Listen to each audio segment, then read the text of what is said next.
ሰላም ለሁላችሁ። እኔ ነርስ አዩ ነኝ። በባለፈው ቪዲዮዬ እኔ ታካሚ ሆኜ የተማርኩትን አካፍያቸዋለሁ። ዛሬ ደግሞ ስለ በጣም አስፈላጊ ጉዳይ ላወራችሁ ፈልጋለሁ።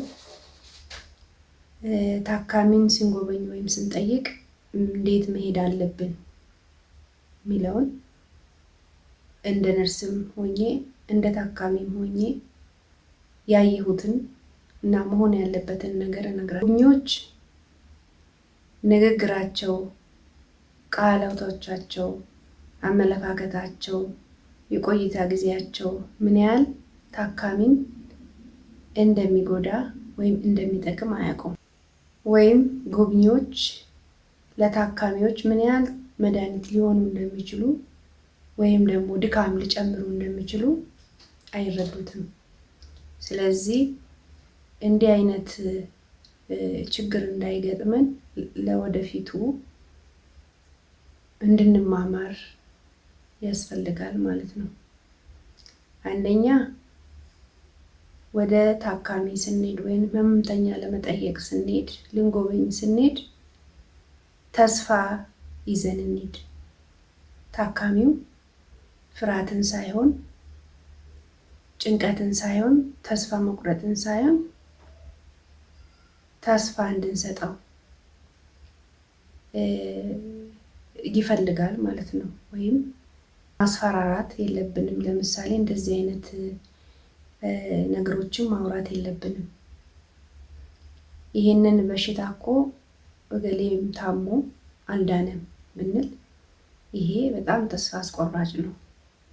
አንድን ታካሚ ሄደን ስንጠይቅ እንዲህ ከማለት ሄደን ባንጠይቅ የተሻለ ይሆናል ማለት ነው። እና አላስፈላጊ ጠቃሚ ያልሆኑ ንግግሮች አያስፈልጉም። ታካሚ የሚፈልገው ማስፈራራትን ሳይሆን ማበረታታትን ነው። አንዳንዴ እንዲሁ ለማውራት ያህል የምናወራቸው ነገሮች ግን ታካሚውን ሊያናድዱ ይችላሉ፣ ሊያበሳጩ ይችላሉ፣ ተስፋ ሊያስቆርጡ ይችላሉ። ለምሳሌ እኔ በበኩሌ ያጋጠመኝን ነገር ልንገራችሁ። ያ ሰው ምናልባት እኔን ለማበሳጨት ወይም ሌላ ክፉ ነገር አስቦ ሳይሆን ያው ለጨዋታ ያህል ሊሆን ይችላል። እና አንዳንዴ ያ ሰው ያለበትን ሁኔታ መረዳት አለብን።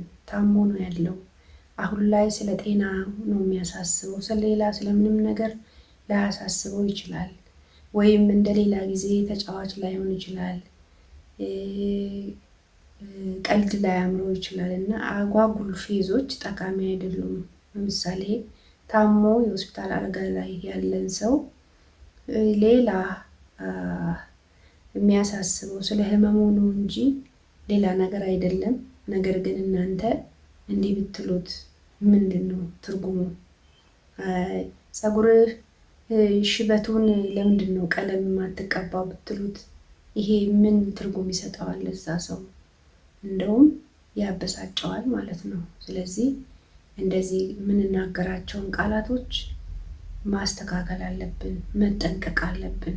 የምናወራው ነገር ከጠፋብን እግዚአብሔር ይማር ብለን ብንሄድ የተሻለ ነው የሚሆነው።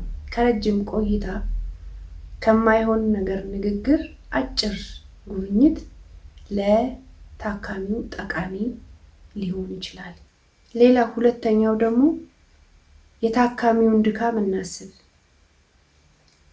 ይሄ ትናንት የምናውቀው ሰው ዛሬ ሆስፒታል ያለው ታሞ ነው።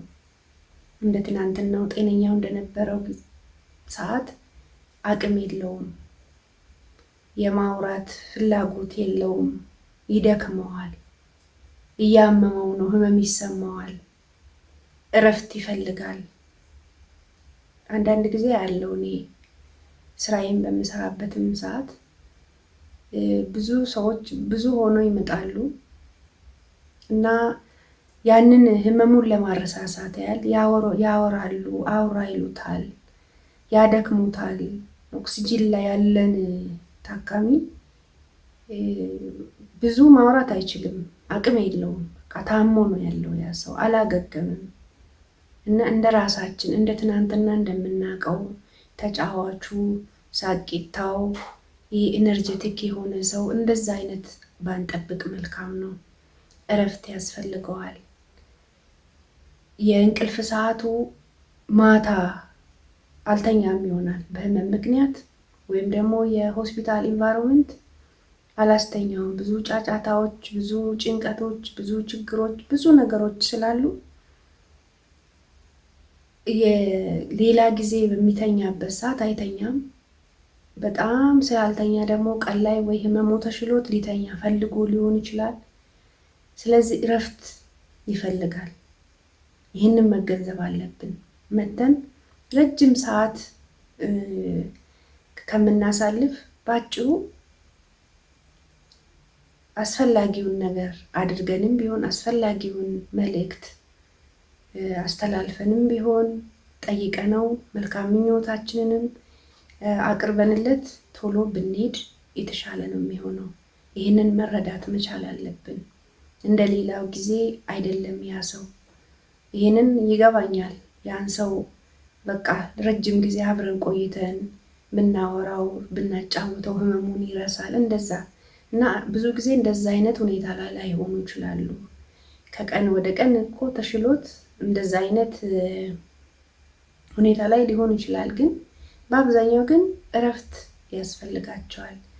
ታካሚውን እንደገና እንዲጨነቅ ማድረግ የለብንም ማለት ነው። ሌላው ሶስተኛው የሆስፒታሉን መመሪያ መረዳትና መተግበር ያስፈልጋል። የሐኪሙንና የነርሱን መመሪያዎች መተግበር ያስፈልጋል። ያ ማለት ነው? ለምሳሌ የመጠየቂያ ሰዓትን ማክበር አስፈላጊ ነው።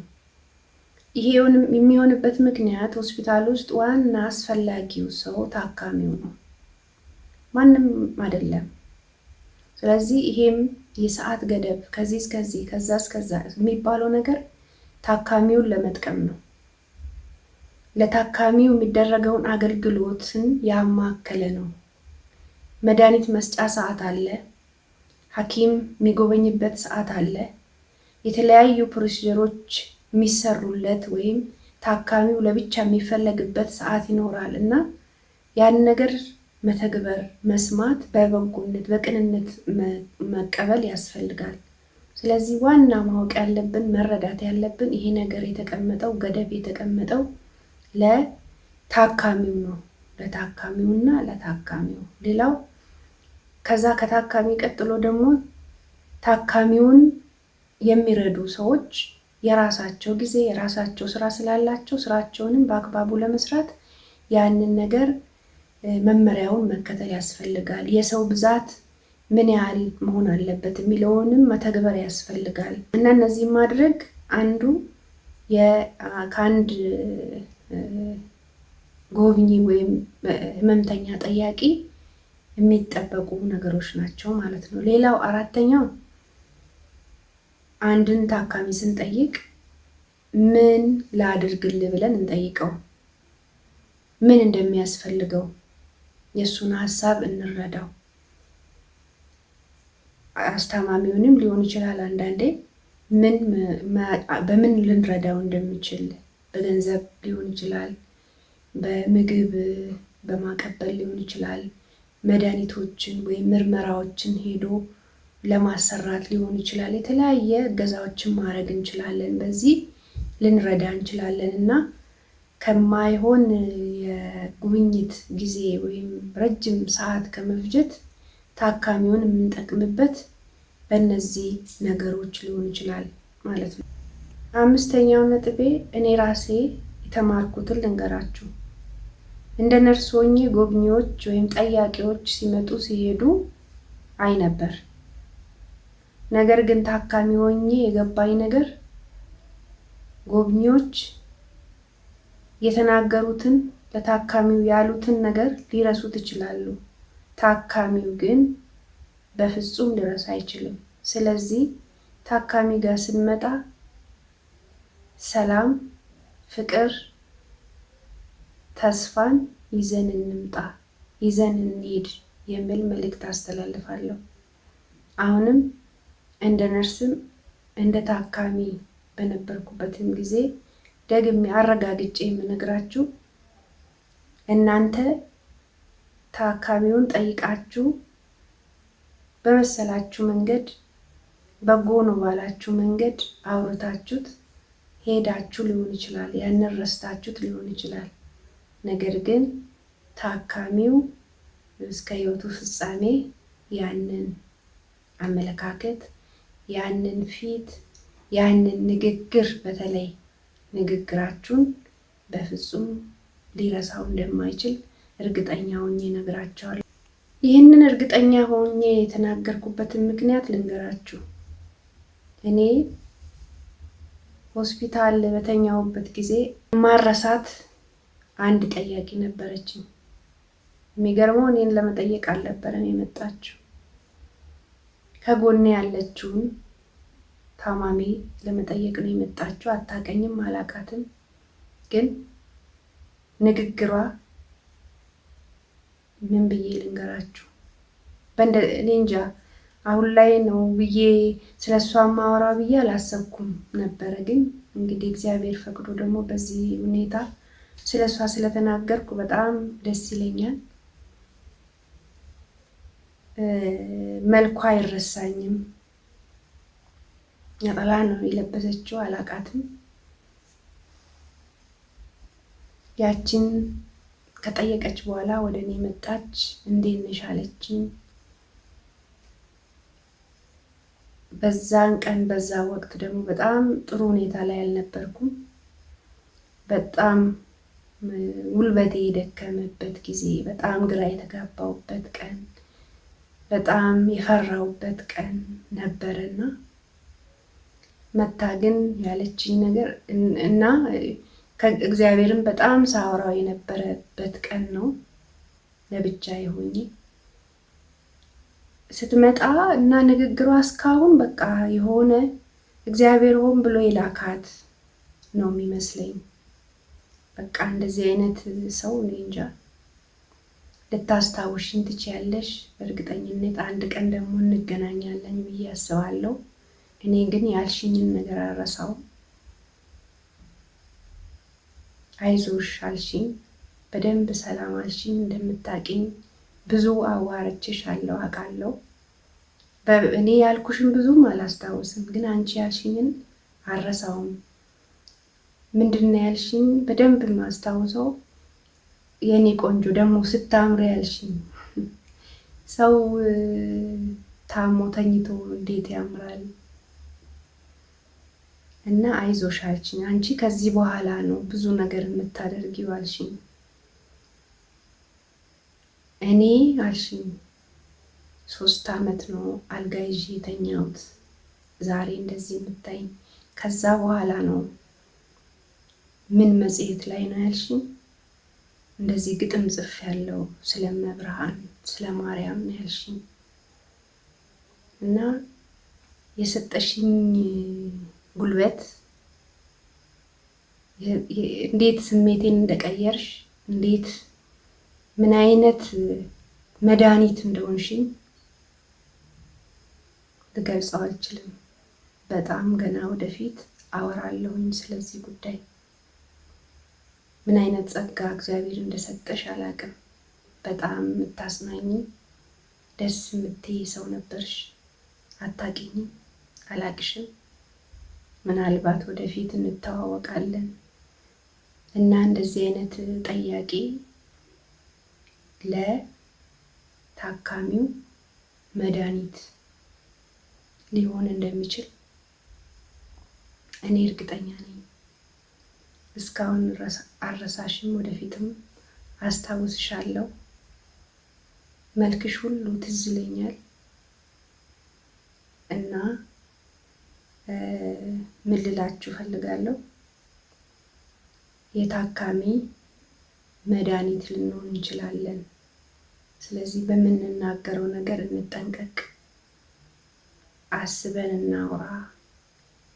የምናወራው ነገር ወይም እንደዛ አይነት ችሎታ ከሌለን ዝም ብለን መልካም ምኞት ወይም እግዚአብሔር ማርህ ብለን ብንሄድ። ስለዚህ ቤተሰቦቼ ታካሚ ለመጠየቅ ስንሄድ ተስፋን እንጂ ፍርሃትን ይዘን አንሂድ። የሐኪሞቹንና የነርሶቹን መመሪያዎች እናክብር፣ እንከተል፣ እንፈጽም። ለታካሚው የሚጠቅም ጉብኝት እናድርግ። ይህን ሁሉ ስናደርግ የታካሚያችንን እየጠቀምነው ነው። አመሰግናለሁ ስለተከታተላችሁ። እንደዚህ አይነት ፕራክቲካል የሆነ ከልምዴ ያገኘሁትን ሀሳቦችን ስለምንለዋወጥ ቻናሉን ሰብስክራይብ አድርጉና አበረታቱኝ። ያላችሁን ሀሳብ ደግሞ ኮሜንት ላይ አሳውቁኝ። በዚህ ጉዳይ ላይ ትስማሙበታላችሁ ወይስ አትስማሙ? ጻፉልኝ። አመሰግናለሁ።